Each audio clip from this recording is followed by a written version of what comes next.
Okay team, how's things? Thank you for your time, thank you for listening. This is LVD Sport, the place for the considered view when it comes to the noble art, and today we're going to denigrate the noble art somewhat by chatting about the upcoming Mike Tyson versus Jake Paul extravaganza, in inverted commas. I'll be kind.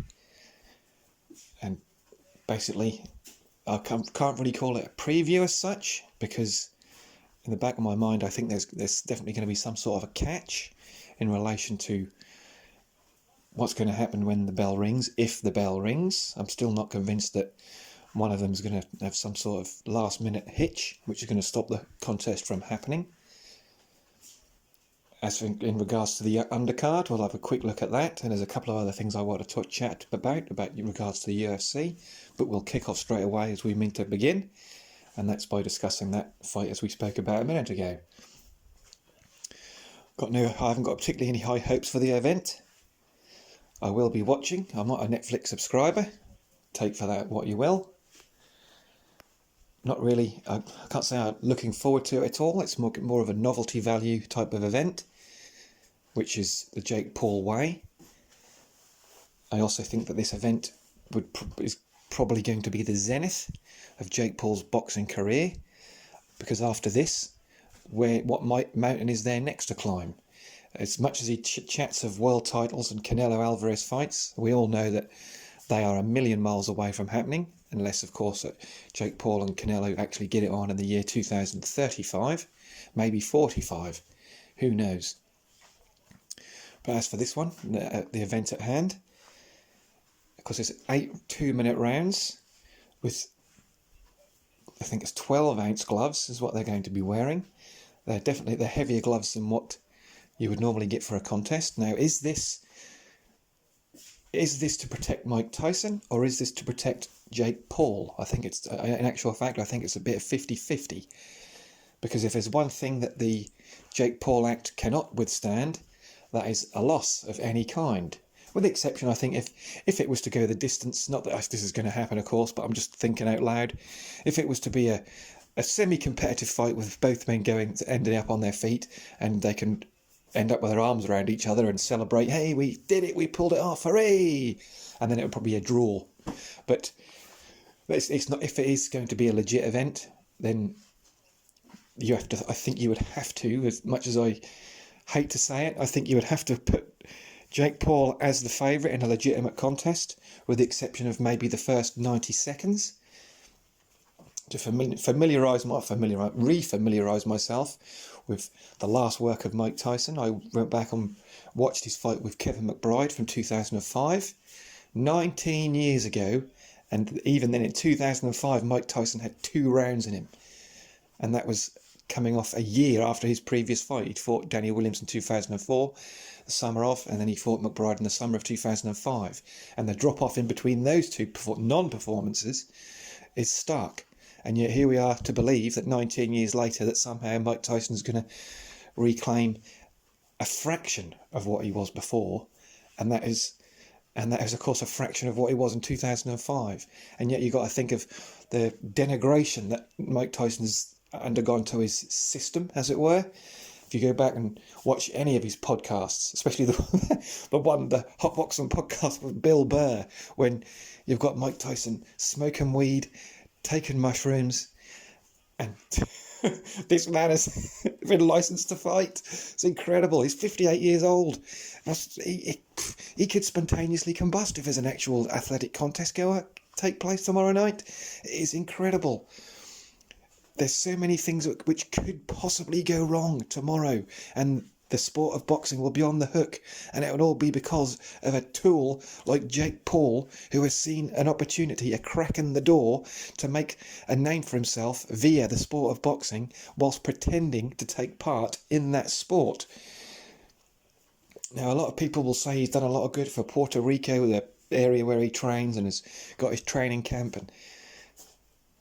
But is it really? Is it really a good thing to pull the wool over your fans' eyes? Well, I say he's pulling the wool over the fans' eyes. Anybody who knows the sport can see what he's doing. But, I mean, just for example, that last contest he had against that, I think the gentleman's name, I cannot remember for the life of me what the guy's name was. His name was Ryan something, I believe, off the top of my head. He had a positive professional record, but yet when you saw the action, it was as if that man had never boxed in his life. I reckon that whoever it was whose job it was to find that opponent wasted more calories of energy in finding the opponent than what Jake Paul did in actually dispatching him. And then the fight before that was, I believe it was against a guy called Andre August, another opponent with a positive professional record. But that when you do a little bit of digging, you find out that 90% of the fights he fought, he promoted himself. And when it came time to fight, it turns out that he was at least a weight division below, and he was absolutely petrified. He could have knocked himself, his knees knocked together, and could have knocked himself out almost. Could have caused a TKO loss. Such was the damage he was causing to himself. And yet that was passed off as a successful event. Of course, we all know what was going on there, but it's just the narrative that some people swallow willingly almost. It's bizarre. And yet here we are talking about him fighting a near 60-year-old man. And another quick caveat away from that, the last 58-year-old former world heavyweight champion who we saw take part in a boxing event was the great Evander Holyfield. Now, admittedly, the circumstances around his fight with Vitor Belfort in 2021 were totally different, in that Belfort was originally scheduled to be facing Oscar De La Hoya, and then Oscar wised up last minute, of course, pulled out with that pathetic COVID video, and then Evander was drafted in on barely any notice, and then that poor man who's the ageless warrior who's always willing to prove himself, and of course for a payday, but of course he ended up denigrating himself with that performance. The man had zero balance, and yet tomorrow's event on Netflix in a 60, 70, whatever it is, 1,000-seater stadium, Cowboy Stadium, and we're hoping for some sort of miracle, which is not going to happen. It really isn't going to happen. Since I've started talking about doing this particular video, it's becoming more and more clear to me, I think, that it's not going to be a good, positive, wholesome experience for anybody, unless, of course, you're a Jake Paul fan. Another element I want to talk about the fight was, of course, the choice of location, Texas, which is, to me, it is incredibly cynical, as is so much of the Jake Paul boxing experience. They've chosen Texas for a reason.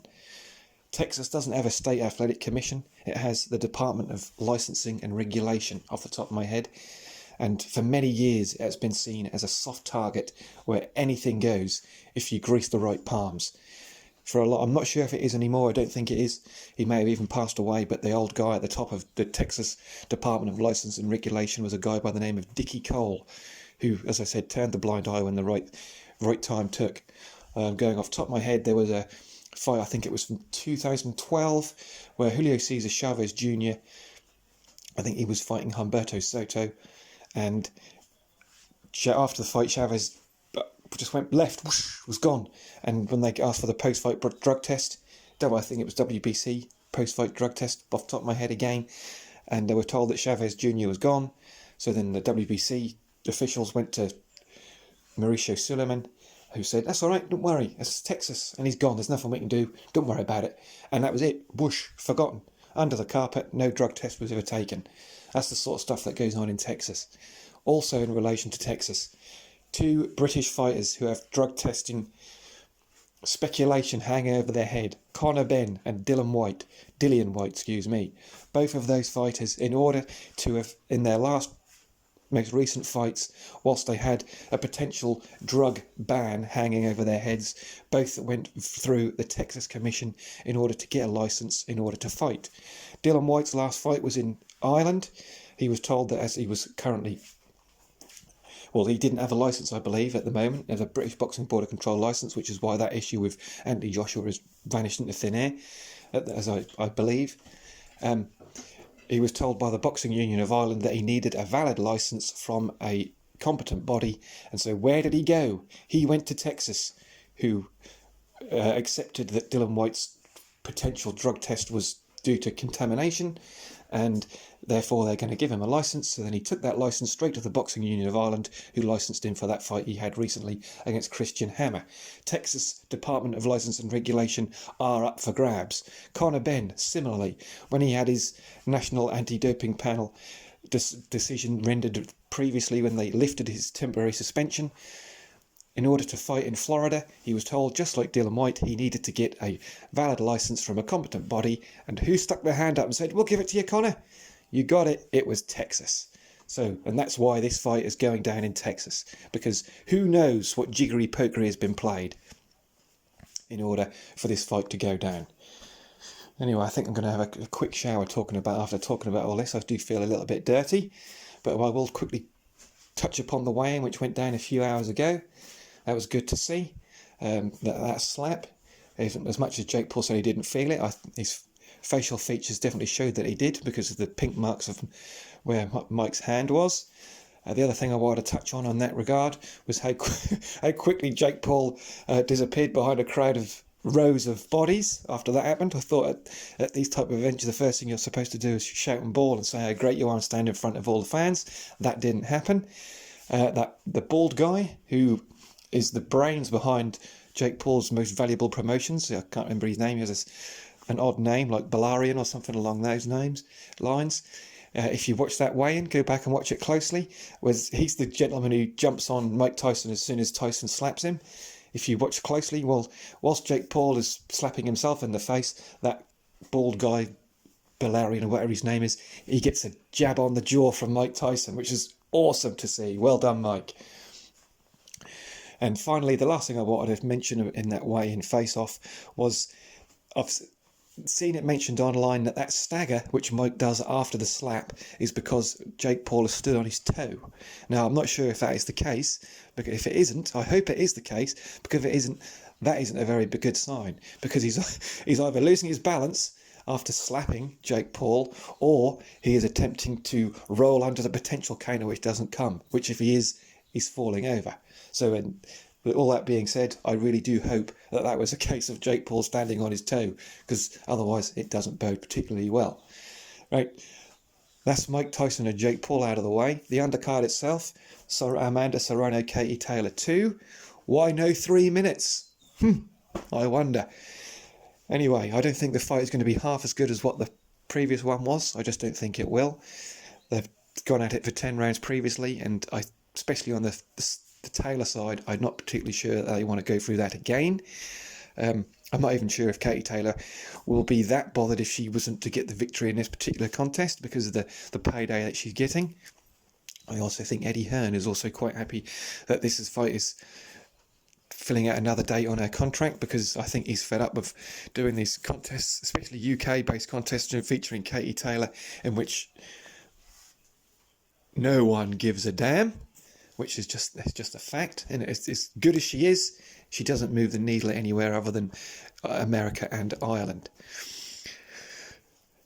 But regarding Amanda Serrano, just one other thing, what we mentioned previously in that fight with Jake Paul and DeAndre August, that I think it was that fight. It was after that. No, it was the one after against that Ryan guy, where Amanda Serrano was supposed to fight, and the day before, whilst having her hair done, we are supposed to believe, or maybe it was a day off, I forget these trivial matters, that when she was getting her hair done, some sort of chemical got in her eye, which meant that fight couldn't go ahead.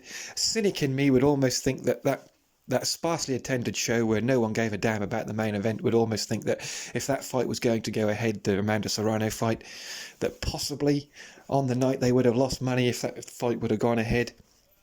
So therefore, they gave both ladies a sprinkling of cash, a quarter of their purse, not to fight in order to save the house and generate a profit on the night. That's just my opinion there. The other, Mario Barrios, is defending his WBC welterweight championship. It's amazing how when other people's money is at play, how other promoters are quite happy to put their fighters on those shows. So you've got Eddie Hearn and Al Heyman putting their fighters in prominent positions on the most watched card of the year. How about that? So anyway, I hope if you're watching it, you're enjoying it, especially if you're a Netflix subscriber. I hope you have a great time, and I hope everybody comes out reasonably safe. especially on the Mike Tyson side. Now, let's briefly chat about UFC, which is coming up this weekend. A lot of chat over the Tom Aspinall, John Jones, Stipe Miocic situation. If a fight isn't good enough to sell on itself, especially one which is 4 years past its sell-by date, and the one I'm talking about, of course, is the one we've actually got between John Jones and Stipe Miocic, what a better way to sell it than to sell another fight completely, which is the John Jones-Tom Aspinall fight. But, of course, the trouble with that is that John Jones has got absolutely zero interest in taking that fight right now. I've got to say, I'm not really bothered if that fight happens either way. That's, of course, if John Jones wins on Saturday. I see it from both sides. On one side, you've got to see the best fighting the best, which UFC they take a lot of credit for doing, but not actually pulling it off too much. Anderson Silva, John Jones, Anderson Silva, George St. Pierre, straight away. The two biggest fights that the UFC said they were, or Dana White said he was going to put on. And of course, we've yet to see them, and we never will. So that's that theory bang out the window. But as for this one, Jones and Aspinall, for me, that's not it's a big fight for now, but it's not a history-making fight whatsoever. I think Aspinall is missing one or two big names off his record in order for it to be a super fight. And this is all just my opinion. I think John Jones will win it easy enough on Saturday, barring a disaster. Of course, I wouldn't want him to. There's nothing more I'd like to see than John Jones take a loss. This is a man in John Jones who the thought of fighting Daniel Cormier clean was not happening. It did not occur to him. He was absolutely terrified of DC, judging by the fact that every time they fought and the time they were supposed to fight and didn't, John Jones tested positive every single time. To me, that's the biggest compliment for DC, that John Jones, his biggest rival, would not contemplate fighting him clean and would risk putting his whole reputation and career on the line for it. But when you've got enablers like Dana White in the UFC, it doesn't really matter. And that's crazy how they treated a genuine champ, two-weight champ who defended both at the same time. He's the real legend to me, and yet they treat John Jones as if he is the absolute icon, even though he cheated every time he fought him. In regards to the Aspinall fight, I think John Jones sees this as a lose-lose. He's got a lot more to lose than he has to gain. But then again, if Mauricio Shogun Rua would have had the same ideas as what John Jones did, then John Jones wouldn't have had a light heavyweight title shot. But hey, the UFC in 2009 is totally different to what it is in 2024. So I didn't really know why I brought that up, to be honest. John Jones and Tom Aspinall. If I'm going to be honest, I don't think it's going to happen. Jones has got one foot out the door. He only puts his other foot in the doorway, or out of the doorway rather, when he thinks he's got an opportunity that I think he's sure he's going to win. He's had like one fight in 4.5 years, I think it is. You'd almost go to say that 3-year break in between fights previously, before he fought Cyril Gane, was you could almost say it was a silent ban. 3 years? How about that? We'll never know. And finally, the last thing I wanted to touch on was Turki Alalshikh's purchasing of the Ring magazine. Somewhat strange, considering that Turkey's goings on with the WBA. I'm not sure what's happening there. That seems to have quietened right down. I have done a video on that a couple of months back, if you'd like to check that out, talking about the WBA box rec Turki Alalshikh. But now he's buying into the Ring magazine. Now, the cynical side of me, which is like 90% of me, is thinking that I think the magazine itself is not what Turkey is after. I think what he's chasing is the brand of the Ring. Of course, that's been around for over 100 years now. And if you go back and look at pictures from the 40s, the 30s, the 50s, Sugar Ray Robinson, Carmen Basilio, all those guys, Rocky, the Ring belt is a very prominent part.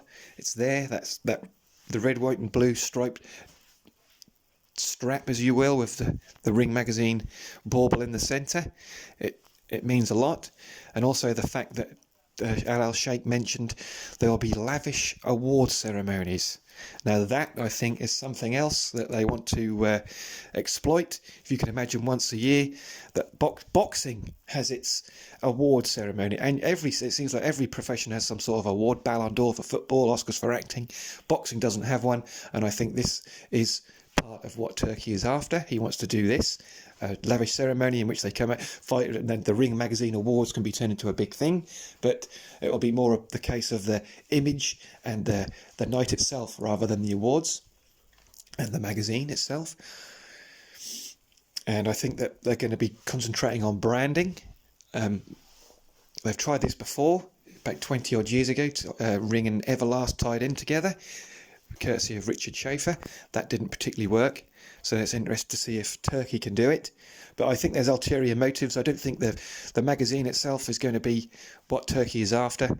I am a Ring magazine subscriber, have been for quite a while, as in it's been digital now for a year and a half. All sorts of problems with their crap app, constantly getting locked out. And I'm currently locked out at the moment, but because there's been a change of editorial team, there's no one there to answer the emails. Good stuff. I hope they get jumped on that pretty soon.